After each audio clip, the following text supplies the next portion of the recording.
pessoal, tudo bem com vocês? Na aula de hoje nós vamos prosseguir com o estudo sobre a América do Sul, falando um pouco sobre a disponibilidade de recursos naturais existentes nessa porção do continente americano e também sobre o aproveitamento desses recursos, certo? Esse material está entre as páginas 160 e 163 e inicialmente é importante colocar, né, que o território sul-americano como um todo possui importantes reservas minerais e energéticas. Então, a gente cabe destacar, no caso, né, o petróleo, o minério de zinco, o minério de ferro e a abundância de recursos hídricos, né, que permite uma grande produção de energia hidrelétrica. Né? O Brasil, por exemplo, está entre um dos maiores produtores mundiais de energia hidrelétrica.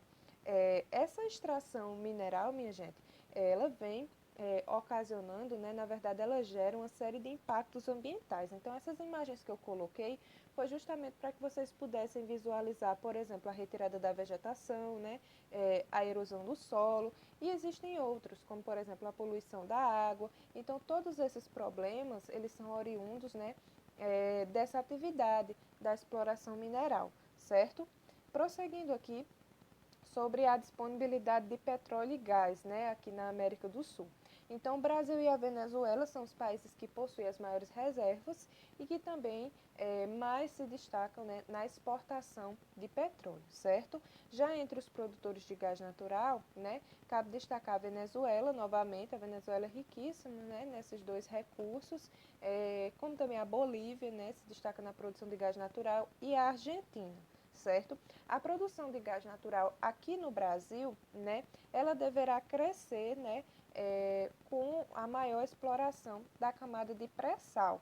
Gente, essa camada de pré-sal, conforme vocês podem estar visualizando, né, nessa imagem, ela se estende, né, por alguns estados, pela costa, né, de alguns estados da região sudeste, né, desde o Espírito Santo até lá, São Paulo. E o que é que representa, né? O pré-sal, no caso, gente, é uma camada, certo? Que ela está localizada em áreas muito profundas, cerca de 7.000, 8.000 metros abaixo, né, do leito do mar, depois de uma camada de sal, certo? E no pré-sal, no caso, existem reservas de gás, né, e petróleo, obviamente. Então, essa camada, ela tem os recursos existentes nessa região, né, na região do pré-sal, pode aumentar e muito a produção brasileira de petróleo e de gás também, certo?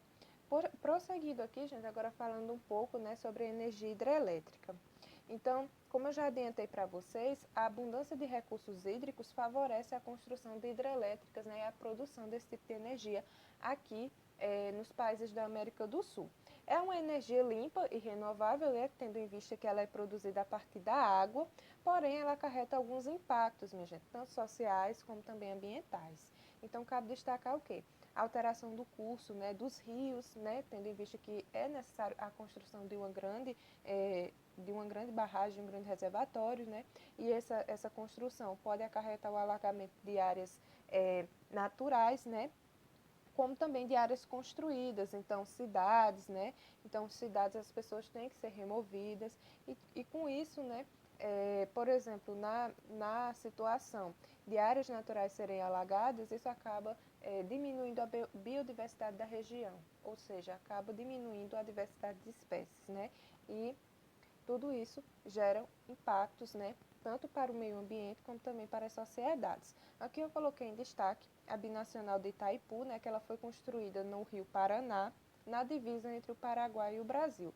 No caso, é uma binacional, tá certo? Pertence, né, aos dois países. Então, como é, né, que ocorre essa divisão dessa energia? Então, a energia gerada, ela deve ser dividida em partes iguais entre os dois países. Mas, caso um deles não utilize toda a sua cota, né, deve dar preferência, né, ao sócio na venda e a preços reduzidos, tá certo? Então, essa hidrelétrica, né, por muito tempo foi a maior do mundo até a construção da de Três Gargantas na China, mas ela ainda é uma das maiores do mundo, ok?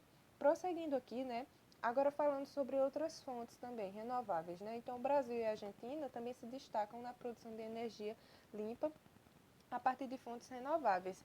Muitos países, né, daqui da América do Sul vêm investindo, né, em energias renováveis, como por exemplo a solar, a eólica, a de biomassa, né, e a hidrelétrica, né, como eu já havia falado, certo? Então, dentro dessa situação, né, o Brasil ele se encontra em quarto lugar no ranking mundial, né, em capacidade de produção de energia por meio de hidrelétricas, por conta justamente da sua disponibilidade de recursos hídricos, né? O Brasil possui muitos rios, né, e rios apropriados, né, para essa geração. E o Brasil também se encontra no segundo lugar, né, como o maior produtor mundial de energia de biomassa, ou seja, energia produzida a partir de matéria orgânica, ou seja, o biodiesel e o etanol, né, que é produzido a partir da cana, se insere dentro dessa energia renovável, certo? Prosseguindo aqui, gente, agora a gente vai falar um pouco sobre a Antártida. Mas, professora, a gente não está falando da América, mas por conta da proximidade, né, da Antártida e alguns países da América do Sul, né, então se coloca costumeiramente, né, aborda-se os dois conteúdos atrelados, entrelaçados, certo? Então, aí nessa imagem, vocês podem estar visualizando a localização da Antártida, né? Então, percebam que a área mais próxima da Antártida é justamente o extremo sul, né, do continente americano, ok? Então, a Antártida é o continente, né, mais frio e seco do mundo e seu território, no caso, corresponde a 10% das terras emersas da Terra. Gente, nessas condições, não é possível, né, a fixação de muitas... assim, a fixação de cidades, por exemplo, né? Então, esse continente, ele é praticamente desabitado, a não ser por algumas bases, né, de pesquisas existentes na área, certo? Então, o gelo, ele recobre cerca de 98% da superfície do continente, certo? E apesar dessa condição natural, né, a Antártida, ela é interesse, né, de diversos países por conta das riquezas naturais que possui, como por exemplo a água doce que está lá congelada nas geleiras, né? Então, futuramente, numa situação de estresse hídrico, possa ser, né? Ela é vista já com interesse nessa situação, né? O petróleo também, a Antártida possui reservas de petróleo, de gás natural, de carvão, né? De minério de ferro e de chumbo também, certo? Então, esses recursos chamam a atenção de muitos países, certo? E também a sua localização estratégica, certo, pessoal? Lembrando que a Antártida, né, ela tem acesso aos oceanos Índico, Pacífico e Atlântico. Então, é uma região do nosso planeta bem localizada, ok? Como eu falei para vocês, alguns países, né, têm interesse em explorar economicamente a Antártida, certo? Já outros, né, defendem a ideia que a Antártida ela não deve pertencer a nenhuma nação, mas continuar sendo explorada apenas para fins de pesquisas, como vem sendo, né? E essa discussão, já vem perdurando há alguns anos e até agora, né, até então, no momento, né, a Antártida vem sendo explorada apenas para fins científicos, certo? Dentro desse contexto da Antártida, né, é importante falar um pouco sobre o sistema de tratados antárticos, certo? Então, em 1959, né, foi assinado o Tratado da Antártida, que é um documento internacional que visa justamente estabelecer, né, estabeleceu, no caso, que todos os países eles poderiam sim explorar o continente, mas somente para fins científicos, tá certo? Apenas para pesquisa. Não pode ser explorado com fins militares, certo? E nem muito menos com fins econômicos, ou seja, não pode se explorar o petróleo e também não pode se explorar nenhum outro recurso, né, existente lá. Essa área deve ser destinada somente, né, à pesquisa. Aí vocês podem estar visualizando uma base, né, de pesquisa, é a base brasileira, e juntamente com o Brasil, né, vários outros países do mundo, cerca, na verdade, né, de 30 países, mantêm bases, né, permanentes na Antártida, certo? Justamente com o objetivo de desenvolver pesquisas. Gente, por hoje nossa aula vai ficando por aqui, tá certo? Até o nosso próximo encontro.